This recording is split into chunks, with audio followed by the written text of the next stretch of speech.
दक्ष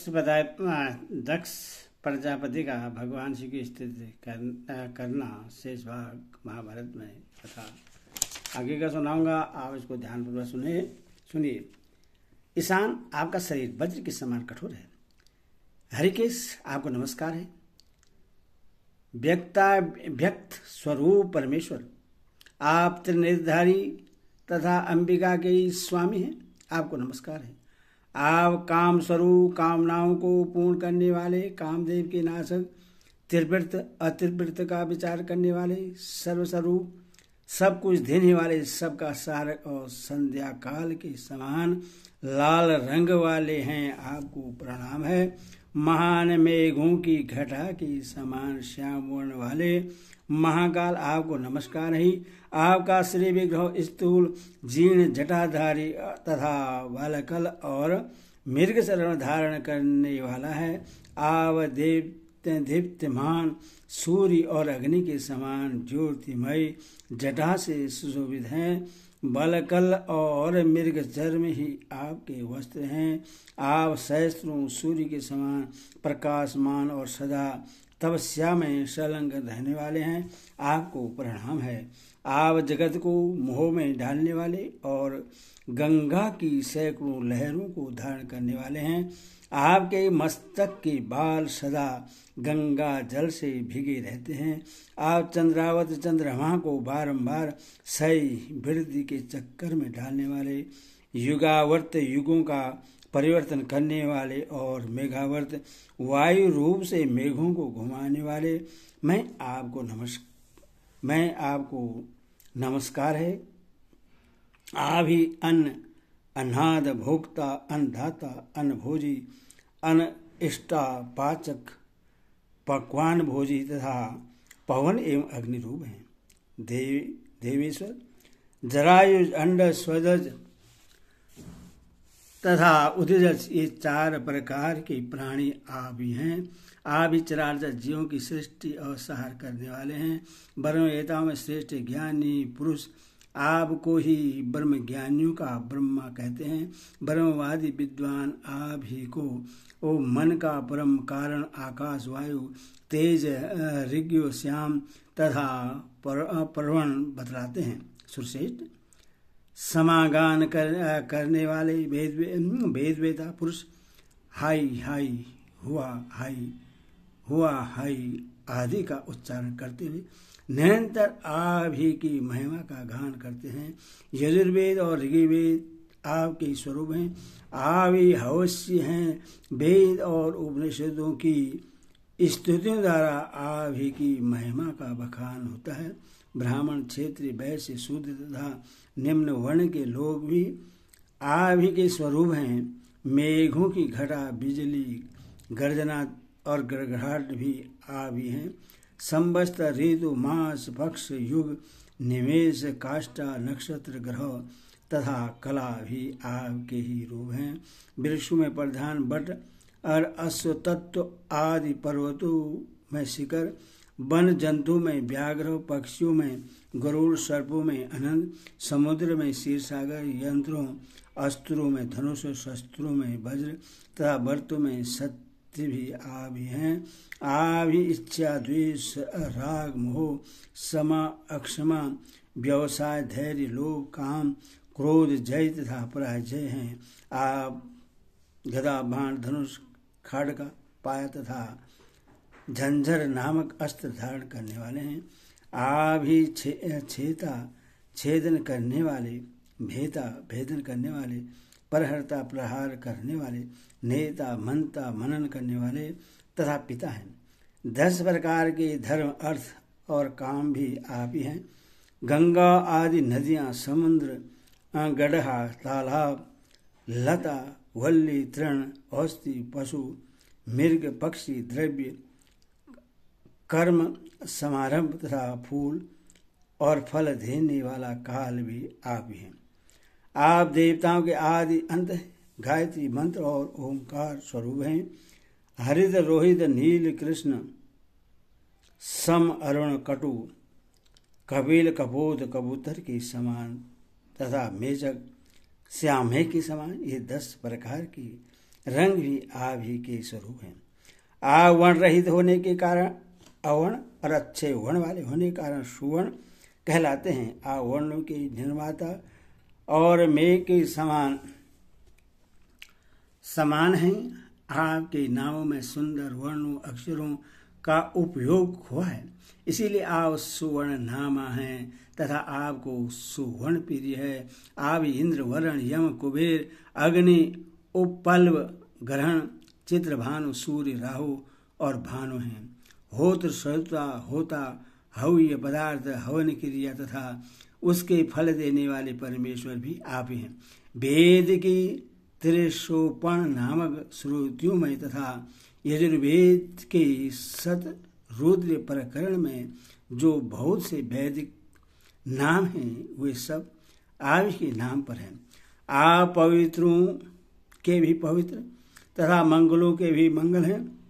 आप ही गिरिक अचेतन को भी चेतन करने वाले, हेडक गमनागमन करने वाले, वृक्ष, संसार, जीव, पूर्धल, देह, प्राण, सत्व, रजतम, अप्रमत, स्त्री रहित, उर्वरेता, प्राण, अपान, समान, उदान, बयान, उन्मेष, निमेष, आंखों का खोलना, मिचना, छींकना और जमाए लेना आदि चेष्टाएं हैं। आपकी अग्निमयी दृष्टि लाल रंग की तथा भीतर छिपी हुई है। आपके मुख और उदर महान है, रोए सुई के समान है, दाढ़ी मूछ काली है, सिर के बाल ऊपर की ओर उठे हुए हैं। आप चराचर स्वरूप हैं, गाने बजाने के तत्व को जानने वाले हैं। गाना बजाना आपको अधिक प्रिय है। आप मत्स्य, जलचर और जालधारी घड़ियाल हैं, फिर भी अकाल बंधन से परे हैं। आप केले कला से युक्त तथा कलह रूप हैं। आप ही अकाल, अधिकाल, दुष्काल और काल हैं। मृत्यु, सूर्य छेदन करने के शस्त्र, कीर्ति छेदन करने योग्य पक्ष, मित्र तथा अपयश कर शत्रु पक्ष का नाश करने वाले भी आप ही हैं। आप मेघ के समान काले, बड़ी बड़ी धारणों वाले और प्रलयकालीन मेघ हैं। घंटा प्रकाशवान, अघंट अव्यक्त प्रकाश वाले, एक घंटी कर्मफल से युक्त करने वाले, घंटी घंटा वाले, चेरु चेली जीवों के साथ क्रीड़ा करने वाले तथा मिली मिली एक कारण रूप में सब में व्याप्त, ये सब आप ही के नाम हैं। आप ही ब्रह्मा अग्नियों के स्वरूप, दंडी, मुंड तथा त्रिदंडधारी हैं। चार युग और चार भेद आपके ही स्वरूप हैं तथा चार प्रकार के होत्र कर्मों के आप ही प्रवर्तक हैं। आप चारों आश्रमों के नेता तथा चारों वर्णों की सृष्टि करने वाले हैं। आप ही अक्ष, पीरी, धूर्त, गणाध्यक्ष, गणधीप आदि नामों से प्रसिद्ध हैं। आप रक्त वस्त्र तथा लाल फूलों की माला पहनते हैं, पर्वत पर शयन करते और गेरुए वस्त्र में प्रेम रखते हैं। आप छोटे और बड़े शिल्पी, कारीगर तथा सब प्रकार की शिल्प कला में प्रवर्तक हैं।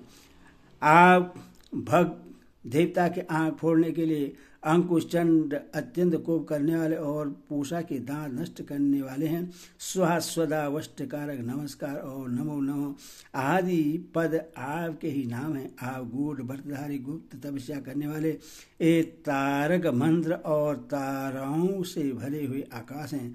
धाता, धारण करने वाले, विधाता, सृष्टि करने वाले, सधाता, जोड़ने वाले, विधाता, धरण, अधर, आधार रहित भी आप ही के नाम हैं। आप ब्रह्मा, तप, सत्य, ब्रह्मचर्य, आर्जव, सरलता, भूतात्मा, प्राणियों के आत्मा, भूतों की सृष्टि करने वाले भूत, नित्य सिद्ध भूत, भविष्य और वर्तमान के उत्पत्ति के कारण भूलोग, भोलोग, स्वलोग और ध्रुव, स्थिर, दांत, दमनशील और महेश्वर हैं। दीक्षित, यज्ञ की दीक्षा देने वाले, दीक्षित, समावान, दुदांत, उदंड, प्राणियों का नाश करने वाले, चंद्रमा की आवृत्ति करने वाले, मास युगों की आवृत्ति करने वाले कल्प श्रमबद्ध प्रलय तथा समर्थक पुनः सृष्टि संचालन करने वाले भी आवे काम बिंदु अणु सूक्ष्म और स्थूल हुए। आप कनेर के फूल की माला अधिक पसंद करते हैं। आप नंदी मुख भी मुख भयंकर मुख वाले सोमुख दुर्मुख अमुख मुख रहे चतुर्भुज बहुमुख तथा युद्ध के समय शत्रु का सहार करने के कारण अग्निमुख अग्नि के समान मुख वाले हैं। हिरण्यगर्भ ब्रह्मा शकुनी पक्षी के समान असंग महान सर्पों के स्वामी शेषनाग और विराट भी आप ही हैं। आप अधर्म के नाशक महापार्श्व चंडधार गणधीर गोनंद गौओं को आपत्ति से बचाने वाले नंदी की सवारी करने वाले त्रिलोक के रक्षक गोविंद श्री कृष्ण रूप गोमार्ग इंद्रियों के आश्रय अमार्ग इंद्रियों के अगोचर श्रेष्ठ स्थिर स्थायु निष्कम कंप दुर्भारण जिनका सामना करना कठिन है, ऐसे दुर्विष ऐसा वेग वाले दुसह और दुर्दंध्य दुर्धर्ष दुष्परकम दुर्विष दुर्जय जय सौ तथा आपके नेत्र का खुलना और बंद होना ही दिन रात्रि है। शिव आपके महात्म्य को ठीक ठीक जानने में ब्रह्मा विष्णु तथा प्राचीन ऋषि भी समर्थ नहीं है। आपके सूक्ष्म रूप हम लोगों की सृष्टि में नहीं आते। भगवान जैसे पिता अपने औरस पुत्र की रक्षा करता है, उसी तरह आप मेरी रक्षा करें। अनग मैं आपके द्वारा रक्षित होने योग्य हूँ, आप अवश्य मेरी रक्षा करें। यह कहकर महादेव जी अपनी पत्नी पार्वती तथा अनुचरों के साथ दक्ष की दृष्टि से ओझल हो गए। जो मनुष्य दक्ष के द्वारा किए हुए इस स्तवन का कीर्तन या स्वर्ण करेगा उसका कभी अमंगल नहीं होगा तथा उससे दीर्घायु की प्राप्ति होगी। जैसे संपूर्ण देवताओं में भगवान शंकर श्रेष्ठ हैं, उसी प्रकार संपूर्ण स्रोत्रों में यह स्तवन श्रेष्ठ है। यह साक्षात वेद के समान है। जो यश राज सुख ऐश्वर्य काम अर्थ धन या विद्या की इच्छा रखते हो उन सबको भक्तिपूर्वक इस स्रोत्र का स्मरण करना चाहिए। रोगी दुखी दीन चोर के हाथ में पड़ा हुआ भयभीत तथा राजा के कार्य का अपराधी मनुष्य भी इस स्रोत्र का पाठ करने से महान भय से छुटकारा पा जाता है। वह इसी ध्येय से भगवान शिव के गुणों की समता प्राप्त कर लेता है और तेजस्वी यशस्वी एवं निर्मल हो जाता है। जहाँ इस स्रोत्र का पाठ होता है उस घर में राक्षस पिशाच भूत और विनायक कोई विघ्न नहीं करते। जो स्त्री भगवान शंकर में भक्ति रखकर ब्रह्मचर्य का पालन करती हुई इस स्रोत्र का स्मरण करती है वह पिता और पति दोनों के घर में देवता की भांति पूजी जाती है। जो मनुष्य समाहित चित्त से इसका स्मरण या कीर्तन करता है उसके सभी कार्य सदा सफल हुआ करते हैं। यह स्रोत्र के पाठ से मन में सोची हुई या तथा वाणी द्वारा प्रकट की हुई सभी प्रकार की कामनाएं पूर्ण हो जाती हैं। मनुष्य को चाहिए कि इंद्रियों को संयम में रखकर सौ संतोष आदि नियमों का पालन करते हुए कार्तिकेय पार्वती और नंदिकेश्वर आदि अंग देवताओं की पूजा करके उन्हें बलि अर्पण करें। फिर एकाग्रचित्त होकर कर्मशो इन नामों का पाठ करें। इस विधि से पाठ करने पर वह इच्छानुसार धन काम और उपभोग की सामग्री प्राप्त करता है तथा मरने के पश्चात स्वर्ग में जाता है। उससे पशु पक्षी आदि की योनि में जन्म नहीं लेना पड़ता। इस प्रकार पराशर नंदन भगवान व्यास जी ने इस स्रोत का महात्म्य बतला है। हरि ओम तत्सत। हरि ओम।